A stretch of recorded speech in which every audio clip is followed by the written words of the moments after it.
Top quality और consistent performance के लिए सिर्फ सिल्वर पंप नाम याद रखना। કરવાની માંગ પ્રી મોન્સૂન કામગીરીની બેઠકમાં ચર્ચા બાદ મેયરે કલેક્ટરને પત્ર લખ્યો।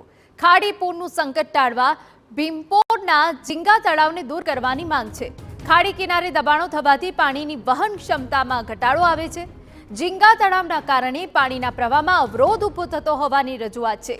તળાવના દબાણો દૂર કરી જમીન સમથળ થાય તો પાણીની વહન ક્ષમતા વધશે।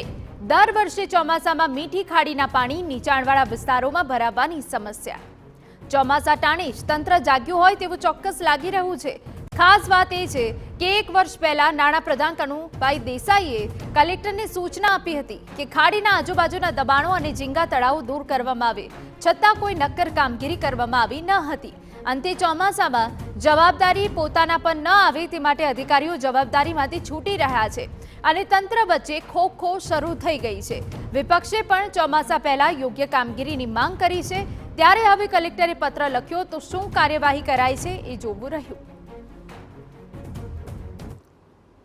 જો સુરત શહેરના મેયરને પોતે સુરતના લોકોનું હિત હોય અને 1 કરોડ લોકો જ્યારે સુરત શહેરની આજુબાજુમાં રહેતા હોય તો એના હિતમાં ફરીવાર પૂર ન આવે એના માટે તાત્કાલિક અસરથી પગલાં લેવા જોઈએ અને વહીવટી તંત્રને પણ વિનંતી કરે કે મ્યુનિસિપલ કમિશનરશ્રી અને કલેક્ટરની ભેગી થઈને ટીમ થઈને જે ખાડીની આજુબાજુમાં દબાણો છે, ઝીંગાના દબાણો હોય, સરકારી દબાણો હોય, એને તાત્કાલિક અસરથી સુરતના હિતમાં દૂર થવા જોઈએ એવી અમારી માંગણી છે।